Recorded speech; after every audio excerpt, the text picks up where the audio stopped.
18절 다 같이 한번 보십시다. 다 같이 한번 읽어요. 두아디라 교회의 사자에게 편지하기를 그 눈이 불꽃 같고 그 발이 빛난 주석과 같은 하나님의 아들이 가라사대. 여기 하나님의 아들이 거기 나타난 모습이 그 시대 사회상을 보여주는 것입니다. 그 눈이 불꽃 같다는 것은 여러분 어두움을 밝히는 것이 불꽃입니다. 어두워졌다 그 말입니다. 캄캄해졌기 때문에 주님이 불꽃 같은 눈으로 살핍니다. 두아디라 교회는 아주 어두워진 교회입니다. 하나님의 영광에서 어두워졌기 때문에 주님이 불꽃 같은 눈으로 나타나고 그 발은 주석 같다고 했습니다. 주석은 놋을 말하는데 놋은 언제나 심판을 말하는 것입니다. 불꽃 같은 눈으로 살피고 주님은 그 주석, 그 놋, 심판의 발로서 짓밟겠다는 것을 말하는 것입니다. 그렇기 때문에 두아디라 교회는 진리에서, 영광에서, 의에서 어두워지고 그리고 하나님의 심판을 받을 수밖에 없는 그런 처지에 있는 교회로 전락하고 말한 것입니다. 그 두아디아라는 말은 뭐한 말이면 계속해서 제사를 드린다 그 말인 것입니다. 그러면 여러분 모 교단에서 말하는 미사 있지 않습니까? 미사란 말이 바로 계속적인 제사를 드린다 그 말인 것입니다. 미사 드린다. 계속 제사 드리지 않습니까? 모 교단에서는 여러분 예배만 드리면 미사 드립니다. 예배만 드리면 미사 드립니다. 미사라는 것은 늘 제사만 드려요. 늘 제사 드려요. 계속적인 제사 드리는 교회. 어떻게 하다가 그렇게 되었냐?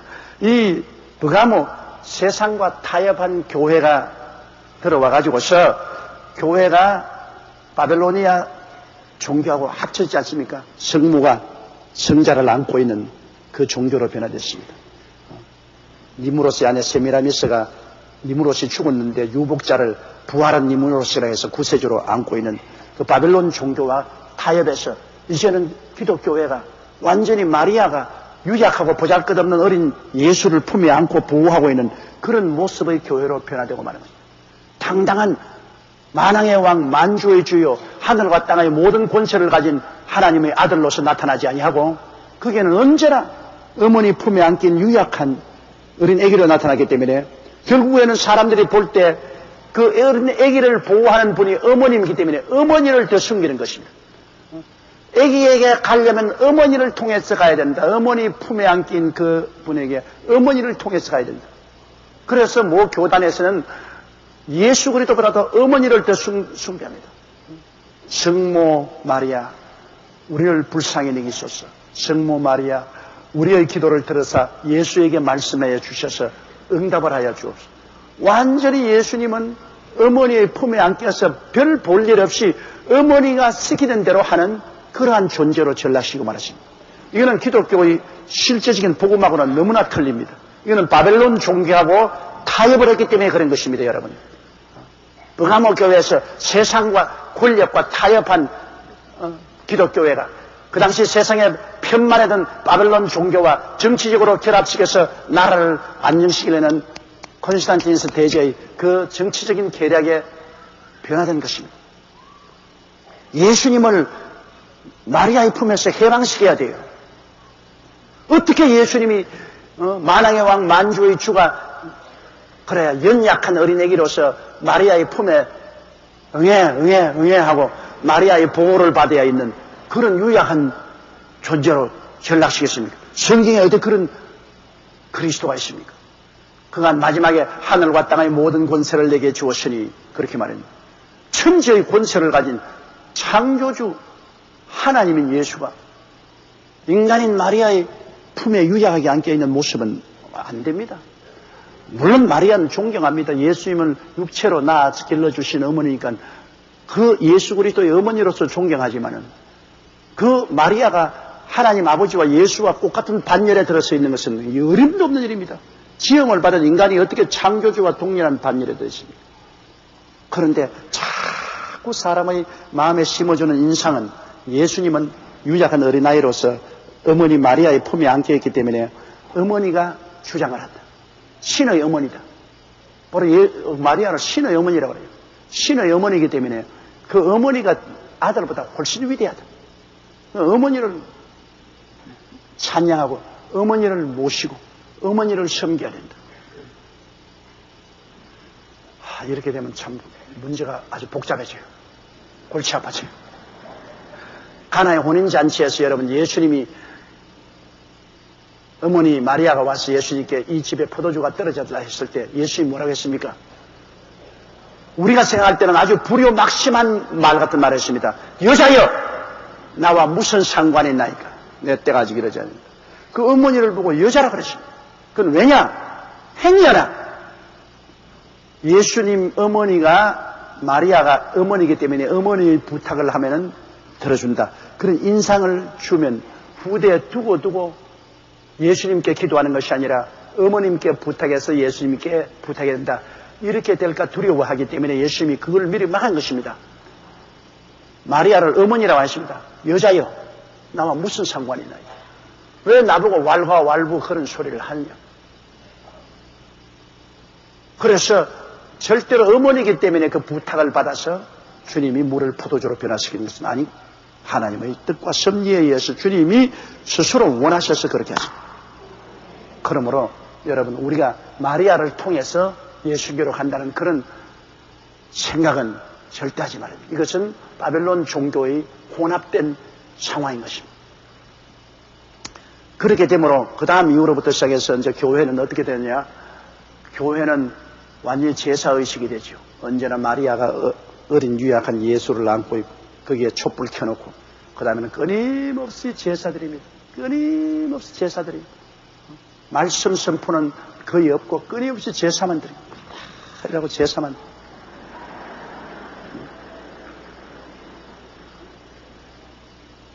그런데 이 두아디에라 시대는 주 591년부터 1517년까지 종교개혁이 일어날 때까지의 그 시대를 말하는데 옛날에는 여러분 전 세계가 초기 4세기 동안에는 교회 세력권이 로마, 그 다음 콘스탄티노블, 안디옥, 예루살렘, 및 알렉산드리아 등 5개 지역에 분산되어 있었습니다. 로마 중심이 아니었습니다. 교회는 로마의 감독이 있고 콘스탄티노블의 감독이 있고 안디옥 감독이 있고 예루살렘 감독이 있고 알렉산드리아 감독이 있었습니다. 그러나 로마의 감독이 교황이 되어서 온 세계를 지배한다는 것은 상당한 반발이 있었으나 로마의 정치권하고 연결이 됐습니다. 로마의 정치적인 황제하고 연결이 되어서 로마 감독이 결국에는 교황이 되어서 온 세계 기독교를 지배해야 된다. 이러한 사상으로 정치적으로 자꾸 몰아쳐 정치와 연결되어서 그래서 주 590년에 사실상 그레고리 1세가 초대 교황이 됐습니다. 그래서 완전히 세계 교회는 가톨릭적인 정치적 제도적인 체제로 변화되고 말할 것입니다. 그때까지는 그래도 성령의 역사가 있었어요. 그때까지는 아직까지도 성령의 비가 임하였고 그리고 사람들이 성령 받고 방언도 말하고 했는데 주 600년부터는 교회가 완전히 제사로 변했습니다. 이제는 통성기도하고 뭐 성령 받고 하는 이런 운동이 다 철폐되고 교회가 완전히 제도화되고 조직화되고 계속적인 제사만 드리니까 제사 드리는데 뭐 방언할 여가 어디 있어요? 가서 늘 제사만 드리니까. 그러니까 신부가 제사 드리는데 교인들은 구경만 하는 거예요. 앉아가 깔아서. 그래서 그때부터 성령의 역사가 사라져버리고 말인 것입니다. 성령 세례받고 방언 말하는 성령의 역사가 사라지고 그때부터 시작해서 믿음으로 말미암아 의롭다함을 얻는 신앙사상도 사라지고 이제는 그저 제사만 지내고 선한 일을 해야 구원을 받는다. 이래서 근본적인 믿음으로 구원받는 신앙이 없어져 버리고 말았습니다. 성령의 역사도 없어지고 캄캄한 밤이 다가왔습니다. 그렇기 때문에 예수님이 불꽃 같은 눈으로 보는 이유는 믿음으로 구원받는 교리가 없어지고 성령의 역사도 없어지고 교회라는 것이 이제는 완전히 형식적이고 의식적인 종교 단체로 변하고 말았기 때문에 주님이 불꽃 같은 눈으로 그 어두움을 밝히기 위해서 찾아오시고 그 위선적인 신앙을 심판하기 위해서 놋 같은 발로서 주님이 나타나게 된 것입니다. 이래서 그때부터 시작해서 참으로 교회는 부패되기 시작했습니다. 처음 주 591년부터 시작해서 그냥 교회가 제도적으로 조직이 되고 난 다음부터 로마 교황이 감독이 교황이 되어서 교회를 지배하게 되자 많은 부패하고 타락한 교황들이 생겨나기 시작했어요. 예를 들어 말하면 904년부터 911년까지 교황으로 있었던 세르기우스 3세 같은 사람은 악명 높은 창녀 마로지아와 함께 살면서 사생아들을 키워가지고서 자기 후대 교황과 추기경이 되도록 만들었습니다. 이 교황이 창녀하고 살아가지고 애를 낳아가지고서 그거를 교황 추기경으로 만들고, 어떤 교황은 임질과 매독이 걸려가지고서 그 치료한다고 정신이 없었습니다. 1033년부터 1045년까지의 베네딕트 9세라는 교황은 12살에 교황이 되었는데 백주의 살인을 하고 간음을 하고 무덤을 파헤쳐서 성 밖에 추방하는 이러한 아주 무지무지한 죄악을 지었습니다. 그레고리 6세 같은 1198년에서 1216년까지의 교황은 패권을 다투던 세 경쟁자끼리 서로 죽이려고 하다가 황제 헨리 3세에서 세 명이 다 추방당하는 그런 비극도 당했고, 그리고 가장 무시무시한 교황 왕권을 주장한 인노센트 3세는 1198년부터 1216년까지의 교황인데 가장 강력한 교황으로 영국 대헌장을 정지하고 성경 읽는 것을 금지했습니다. 일체 평신도는 성경 못 읽게 하고 교회 성경을 쇠고리로 이렇게 묶어서 강단에 앉아놓고 아무도 성경을 못 읽게 했습니다. 이와 같은 캄캄하고 어두운 시대였습니다. 그럼에도 불구하고 예수님은 불꽃 같은 눈으로 나타나서 진리를 밝히려고 하는 역사를 베푸는 것입니다. 그 동안에도 어떠한 신앙운동이 나왔냐면 1320년에서 1384년까지 있은 존 위클립은 성경을 영어로 번역을 했습니다. 절대로 성경을 못 읽게 하는데 이 사람은 성경을 영어로 번역해서 하나님의 말씀의 진리를 퍼뜨렸습니다. 그리고 1369년부터 1415년 보헤미아의 종교개혁자 존 후스 같은 사람은 성경을 가톨릭보다 중시한 위대한 설교가였습니다. 그러나 그는 잡혀서 정죄를 받고 시의 중심가에 장작을 쌓아놓고 그 장작 위에다가 말뚝을 매서 그 존 후스를 말뚝에 묶어놓고 사탄이라고 해서 불을 찔러서 모든 대중 앞에서 불타 죽게 만들었습니다. 그럼에도 불구하고 그는 종교개혁의 소리를 높이 부르신 것입니다. 그리고 1525년은 윌리엄 틴데일 같은 사람은 위클립이 영역한 성경을 처음 인쇄했습니다. 틴데일은 인쇄소를 이용해서 위클립이 번역한 성경을 인쇄를 해서 대량 성경을 만들어서 성경을 뿌림으로 사람들이 성경을 읽고 참 진리가 뭔지 깨닫겠습니다. 불꽃 같은 눈으로 어두움을 밝히는 예수님의 역사가 그 시에도 늘 나타나는 것입니다. 이렇게 해서 한머리 이 기독교회는 점점 어둡고 캄캄한 암흑시대로 들어갑니다. 완전히 교회는 계속 제사만 드리고, 그리고 믿음으로 의롭다 하는 교리도 없어져 버리고, 성령의 역사도 사라지고, 오직 교권과 정치가 연합해서 난투를 벌리는 그러한 처지에 있음에도 불구하고 주님은 나타나셔서 존 위클립이나 존 후스나 윌리엄 틴데일이나 에라스무스나 위대한 종교개혁자들을 통해서 끊임없이 불꽃 같은 눈으로 그 어둠을 밝히고 진리를 밝히고 마지막에 마르틴 루테르를 통해서 심판한 것입니다. 종교개혁의 심판을 한 것입니다. 마르틴 루테르는 친구와 함께 그는 법률가가 되기 위해서 공부하면서 산길을 걸어가다가 대낮에 그냥 비가 오고 내성병력이 치니 벼락이 탁 때려가면 앞에 있는 친구가 탁 죽어버렸어요. 그래서 그는 놀래가지고서 나를 살려주면 내가 신부가 되겠다.